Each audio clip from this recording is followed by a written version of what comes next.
अभी भी मिलेगा। अभी हो रहा है यस सर। सर। ओके आना चाहिए। सर हो रहा है शोरूम, अभी हो रहा है।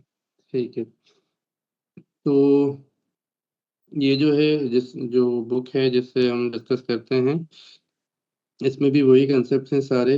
आज जो चैप्टर हम स्टार्ट कर रहे हैं, that is related to the elasticity of demand.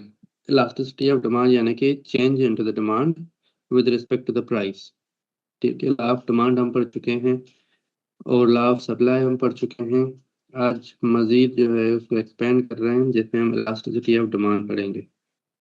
Elasticity का मैंने बता दिया, that is simply the fluctuation into the demand due to the change into the consumption, and that change into the consumption is due to the change into the price. ठीक है, तो उसके अंदर उसके introduction, objectives, elasticity of demand है क्या, price elasticity of demand कैसे है, डिटर्मिनेंट्स उसके क्या हैं जो मेन हम यूज करते हैं for determining the demand elasticity. तो मेजरली प्राइस ही इस्तेमाल होता है टू डिटरमाइन द वेरिएशन और फ्लक्चुएशन इनटू द डिमांड। तो ये थोड़े डिटेल्ड आपके जो है थ्योरेटिकल कंसेप्ट यहाँ पर मौजूद हैं, पर मैंने इनको पीडीएफ के अंदर थोड़ा और सिंप्लीफाई कर दिया है कि आपको कंसेप्ट समझ आ जाए। उसके बाद आप वो जो दूसरी वाली बुक है उसको आप यूज़ कर सकते हैं, रेफर कर सकते हैं फॉर मोर थ्योरेटिकल कंसेप्ट और एक्सप्लेनेशन। तो इसको यहाँ से शुरू करते हैं। Price elasticity of demand is an important concept in microeconomics that measures the responsiveness of quantity demanded to change into the price of a good। यानी कि जब आपकी प्राइस चेंज होती है तो उसमें उसके डिमांड में कितनी फ्लक्चुएशन आती है, कितना चेंज आता है, उस कंसेप्ट को, इस थ्योरी को जो है हम प्राइस इलास्टिसिटी ऑफ डिमांड कहते हैं। In simple words, it tells us how much consumers react when prices change. For example अभी जैसे हमारे पास एनर्जी रिलेटेड जितनी भी गैसोलीन है या एलपीजी है, उसकी प्राइसेस बढ़ गई हैं, तो उसकी कंजप्शन एज कम्पेयर टू पहले थोड़ी हम कम कर सकते हैं जहाँ पर हम कम कर सकते हैं, पर कुछ प्रोडक्ट्स ऐसे हैं जिनकी कंजप्शन को हम कम नहीं कर सकते। अभी ये लेट सपोज मैं 150 लीटर्स पर मंथ कंज्यूम कर रहा हूँ पेट्रोल के, तो कोशिश करूंगा कि कम करूं, पर अगर मेरा सिर्फ ये बेसिक है, मेरा लेट सपोज ऑफिस आने जाने का मेरी कंजप्शन 150 लीटर्स है, और मुझे उस सिचुएशन में मैं उसको किसी भी हालत में कंज्यूम करूंगा, मैं उसको जो है कम नहीं कर पाऊंगा। पर अगर इलेक्ट्रिसिटी की बात करें तो इलेक्ट्रिसिटी में लेट सपोज पहले हम जो है एसी दिन रात हमारा चलता था, अभी हमने उसको जो है प्राइसेस बढ़ गई हैं तो हमने एसी की जो है यूटिलाइजेशन कम कर दी। पहले 15 घंटे चलता था, अभी हमने उसको 10 घंटे पर लिया है या 7 घंटे पर लिया है। ठीक है, तो कंजप्शन चेंज हो जाएगी तो आपकी जाहिर सी बात है डिमांड जो है, in other words, that is reducing. And why that demand is reducing? Because the change into the price. That is the concept of your demand and price elasticity. In simple words, it tells us about how much consumers react when the prices change. Some goods show a large change into the demand when prices change, while other goods show very little change. तो जैसे मैंने बताया, कुछ चीज़ों में हम जो है कंजप्शन को रिड्यूस कर सकते हैं और कुछ चीज़ों में जो है हम कंजप्शन को रिड्यूस नहीं कर पाते।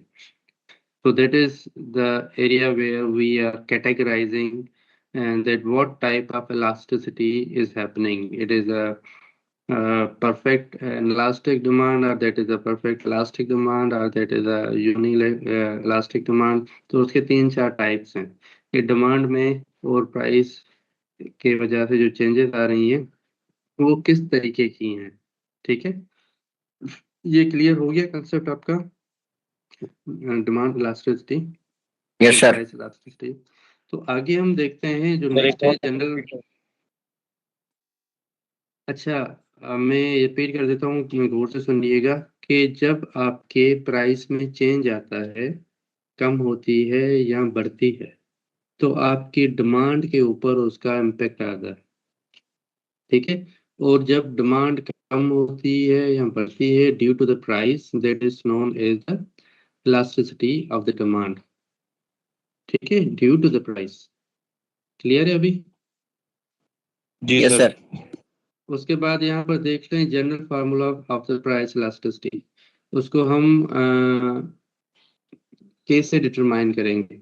That is a very simple formula. Elasticity of demand, ED is showing your elasticity of demand, that is equal to percentage change into the quantity demanded। Change हम कैसे डिटरमाइन करते हैं? दो क्वांटिटीज का डिफरेंस सिंपली आपको change बता देता है कि कितना चेंज आया है। लेट्स सपोज पहले डिमांड आपकी जो है 20 यूनिट्स थी, और बाद की डिमांड जो है, नई डिमांड जो है वो आपकी 10 यूनिट्स की है, तो उनका डिफरेंस जो है वो सिंपली 10 यूनिट आ जाएगा। ठीक है, that is the change means 50% change आया है आपके टोटल डिमांड के अंदर, divided with the percentage change into the price. तो उनको सिंपली आप दोनों का जो है रेशियो निकालेंगे, change into the demand divided with the change into the price, you will be getting elasticity of the demand. ठीक है, क्लियर है ये फॉर्मूला?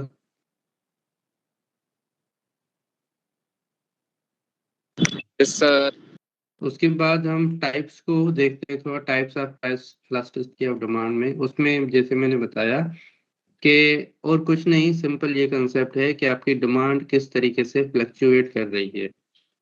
जल्दी फ्लक्चुएट कर रही है, इक्वल फ्लक्चुएट कर रही है। लेट सपोज आपकी जो प्राइस अगर लेट सपोज 20% बढ़ी है, तो डिमांड आपकी 20% कम हुई है, या 20% से लेट सपोज 15% कम हुई है, या 10% कम हुई है, या 30% जो है कम हुई है।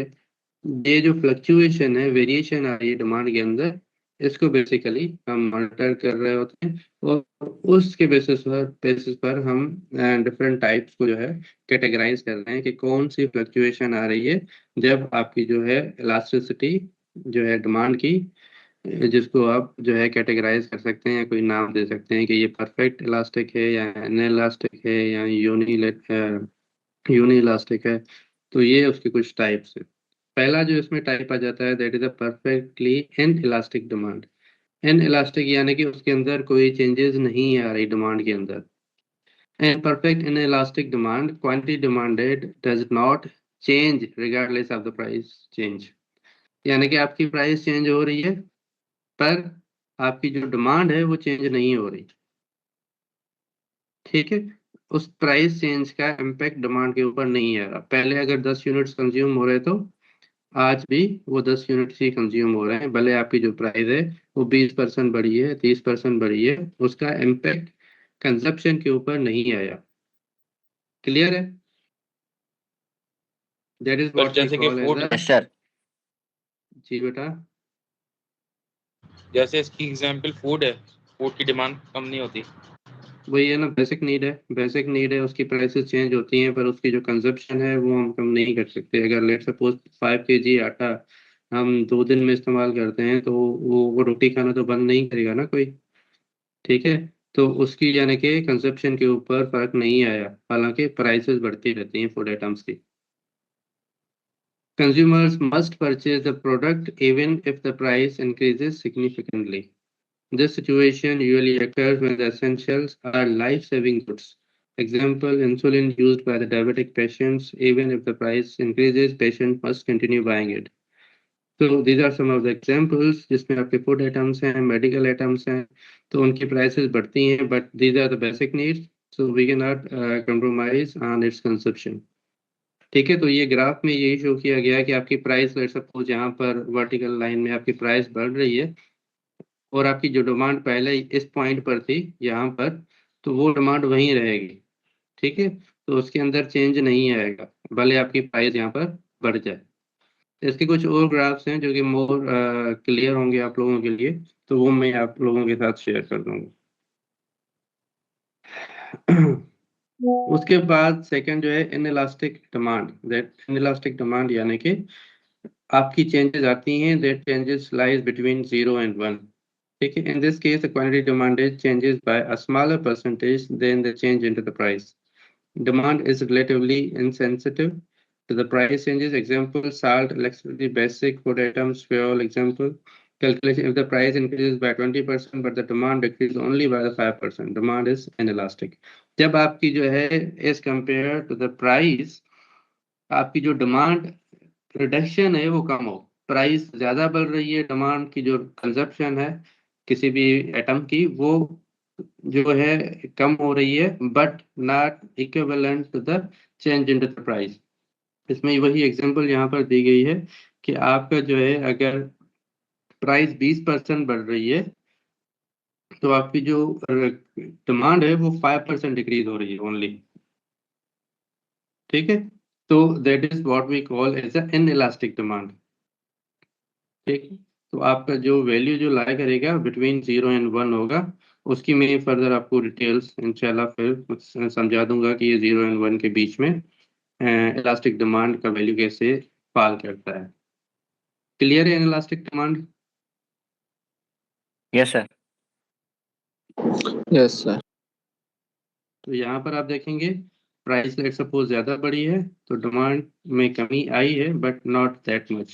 ठीक है, प्राइस में जैसे मैंने एग्जांपल में बताया 20% इंक्रीज है तो डिमांड में 5% डिक्रीज है, नॉट 20%। अगर यहाँ पर भी 20% बढ़ता है, यहाँ पर भी 20% रिड्यूस होता है डिमांड, तो वो एक अलग टाइप हम उसको कहते हैं जो है आपकी इलास्टिसिटी ऑफ डिमांड की।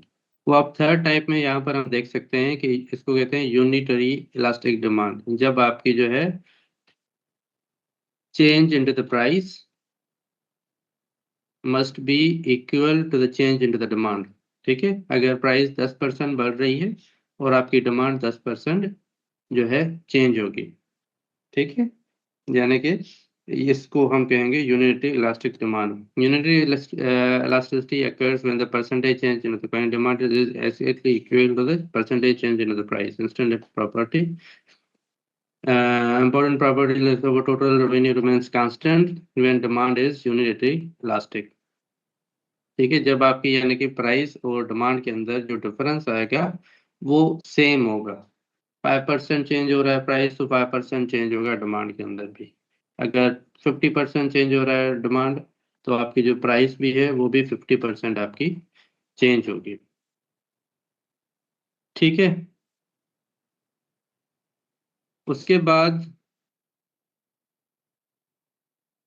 नेक्स्ट जो टाइप है वो है इलास्टिक डिमांड। इलास्टिक डिमांड में elastic demand occurs when the quantity demanded changes by a larger percentage compared to the price, percentage change in the price। Example, luxury goods and restaurant meals, cars, branded clothing। Example, price increased by 10% but quantity in demanded increased by the 30%। तो इसमें यानी कि हमेशा जो demand के ऊपर impact आएगा वो ज्यादा आएगा, प्राइस के ऊपर जो इम्पैक्ट आएगा वो कम आएगा। That is what we call as a elastic demand. उसके बाद परफेक्ट इलास्टिक डिमांड में ये होता है कि आपकी जो occurs when the consumers are extremely sensitive to the price, a tiny increase into the price causes demand to fall zero। आपकी जो अगर थोड़ी सी भी प्राइस चेंज होती है, ठीक है, प्राइस चेंज होती है तो उसमें आपकी जो डिमांड है वो जीरो हो जाती है। ये किस सिचुएशन में होगा? जब आपके पास दूसरा अल्टरनेटिव मौजूद होगा। ठीक है, कि लेट सपोज आप किसी स्टोर से एक प्रोडक्ट या आइटम परचेज कर रहे हैं, बाय कर रहे हैं, वो आपको जो है 50 रुपीज एक्स्ट्रा चार्ज कर रहा है। वही आइटम अगर आप दूसरे स्टोर से बाय कर रहे हैं वो आपको 50 रुपीज कम में मिल रहा है। ठीक है, तो उसके 50 रुपीज बढ़ाने से आपने वहां से परचेज नहीं किया, आपने दूसरा जो अल्टरनेटिव ऑप्शन मौजूद था आपने वहां से परचेज कर लिया, तो उसकी डिमांड जो है वो जीरो पर आ गई। क्लियर है? You can see here Yes, perfectly elastic demand occurs when the consumers are extremely sensitive to the price. A tiny increase into the price causes demand to fall zero. This situation is often discussed as a perfectly competitive market where identical goods are sold by many sellers। जब आपके पास many sellers available हैं, competitive market है, आपके पास options हैं, तो आप जो है दूसरे अल्टरनेटिव सेलर से वही चीज परचेज करेंगे at a little bit lower price compare to the first seller who are selling the product at the little bit higher price. तो उस वजह से उसकी जो है डिमांड है वो जीरो हो जाएगी और दूसरे सेलर की जो है वो डिमांड के अंदर फर्क आएगा।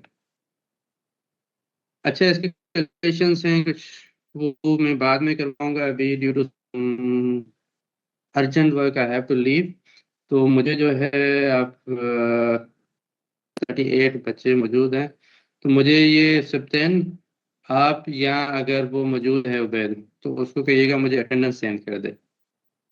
बाकी इंशाल्लाह फिर फ्राइडे को कंटिन्यू करेंगे क्लास। ओके सर, मैं अटेंडेंस आपको सबकी सेंड कर देता हूँ, ठीक है। ठीक है उबैद, जज़ाकल्लाह, बहुत शुक्रिया, अपना ख्याल रखिएगा, अल्लाह हाफिज़। Okay sir, thank you. अल्लाह हाफिज़। अल्लाह हाफिज़। अल्लाह हाफिज़ सर।